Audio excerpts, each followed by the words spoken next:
Giants fans, if you're watching this, make sure you like the video. Let's break the previous record of 262 here at Chat Sports. Let's get to 300 likes and show the higher-ups over here that Big Blue Army is running wild and they want more content.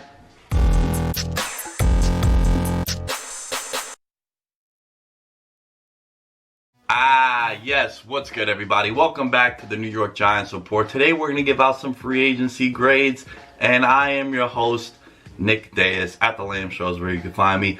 Let's get started with the guy who's been pulling the strings on this free agency for the New York Giants, and that is one Dave Gettleman. And yes, Dave Gettleman, one of the more polarizing figures for the New York Giants. This is set to be a make or break year for the GM for Big Blue. And according to Jay Glazer, a report came out that he presented a plan for how he's going to turn it around in a year, and it needs to happen this season. Look, in the last 2 years for the New York Giants, 9 wins total, not a season. In 2 years, they've won 9 games, and that is not good enough for the Mara and the Tisch family and all of Big Blue Nation.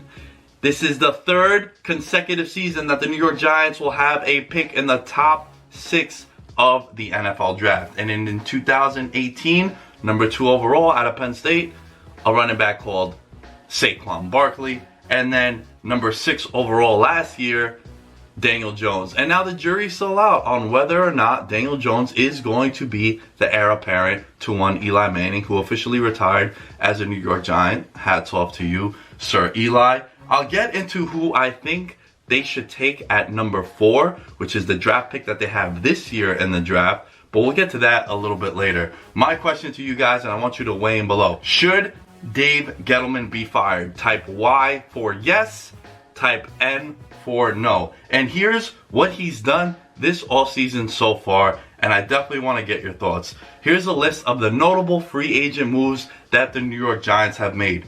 James Bradberry, the cornerback from the Carolina Panthers. Dion Lewis, the former New England Patriot, ties to Joe Judge, but last couple of seasons with the Tennessee Titans. Leonard Williams, franchise tag defensive lineman that they traded for from the New York Jets. And Blake Martinez from the Green Bay Packers. Now let's dive in a little bit deeper into what each guy brings to the table, and I'm going to give you a grade for each player.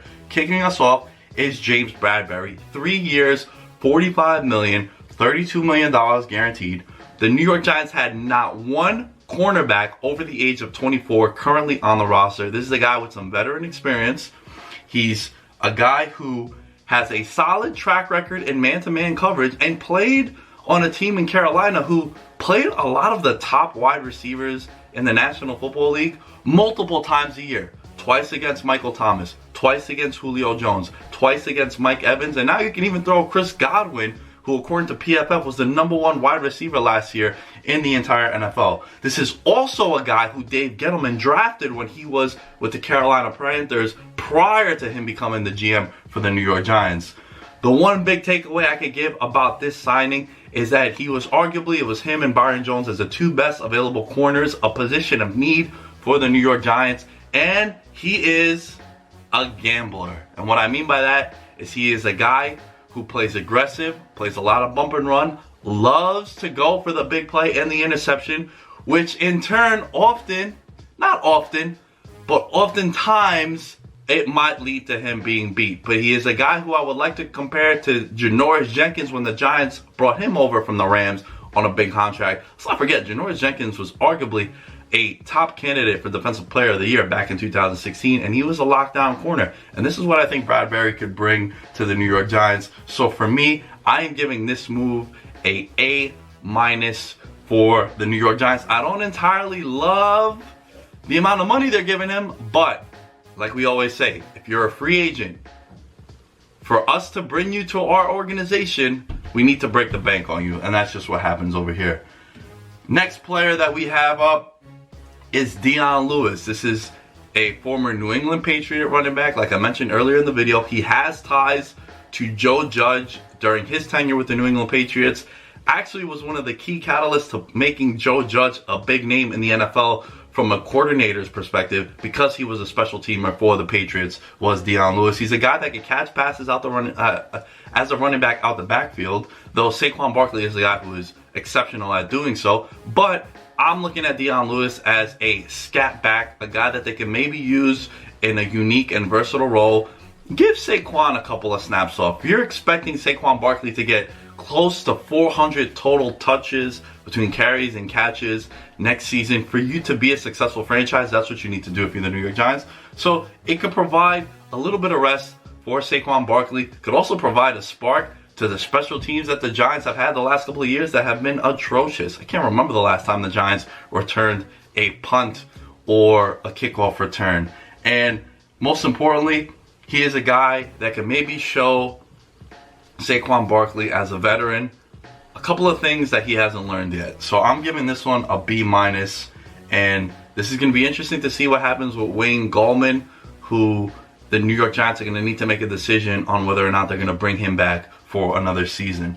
I want you guys to take a moment right now and help us reach our goal of 300 likes. If we are almost halfway through this video, please go and like this video. Let's get it to 300. Let's break the previous record. And also, more importantly, subscribe to the YouTube channel, youtube.com/chatsportstv. Next up, we got Blake Martinez. Now, here's the thing. I think Blake Martinez is fine. I think he's a very, very good linebacker.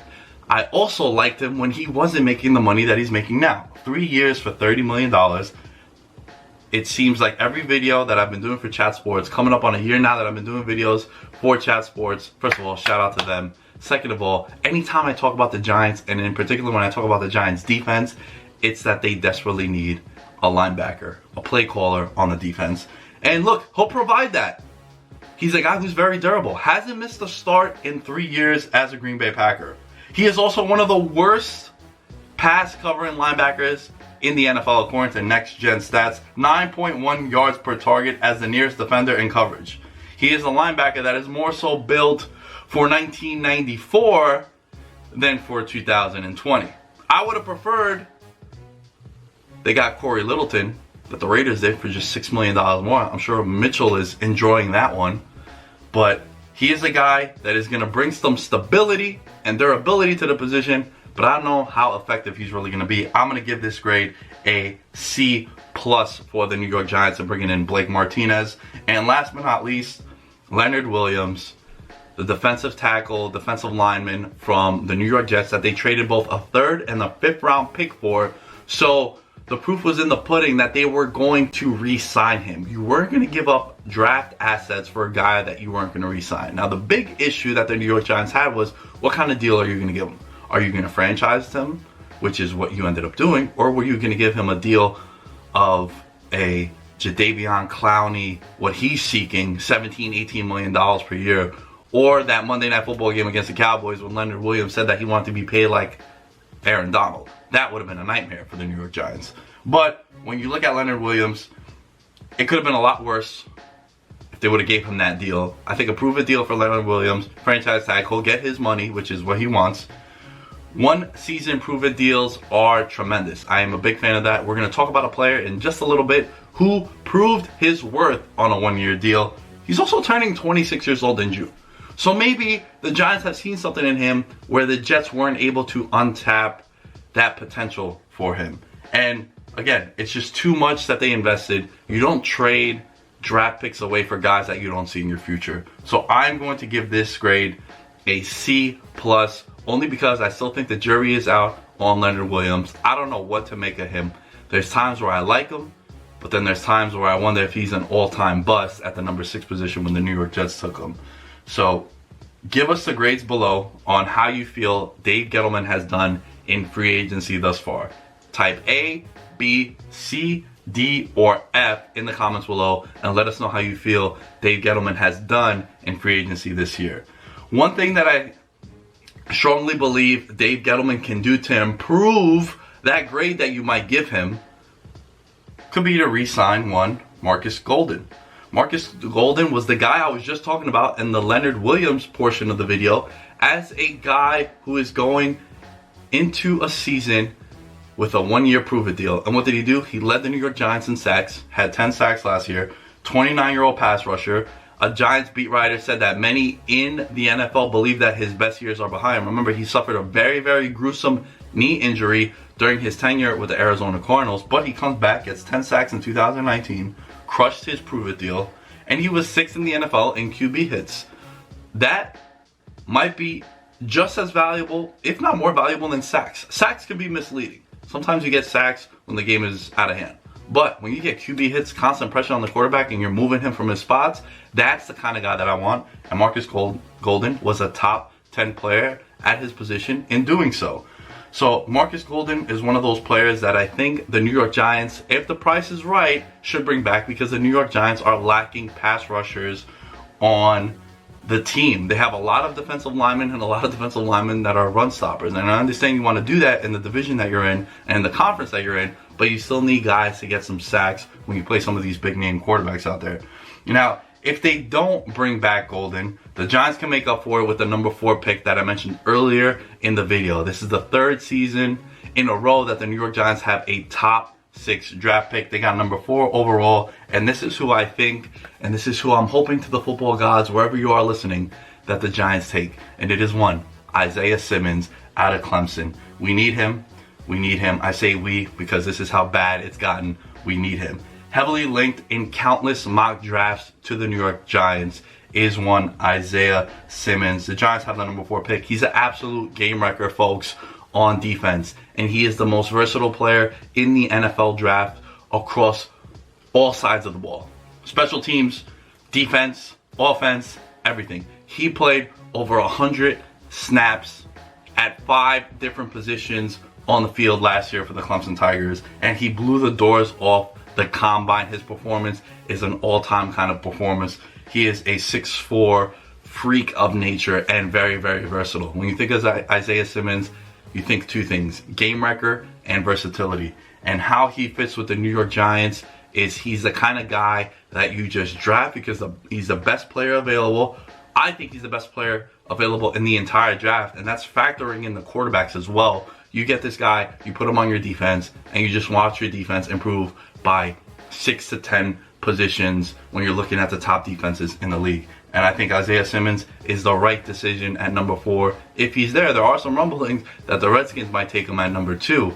But I think at number 4, the New York Giants need to get Isaiah Simmons, and I will automatically give them an A+ on their draft. I don't care what they do in rounds 2 through 7. You take Simmons at number 4. We'll be a happy camper over here. With that being said, it's at The Lamb Show is where you can find me. Make sure you subscribe to the YouTube channel, youtube.com/chatsportstv, and I'll catch you guys next time.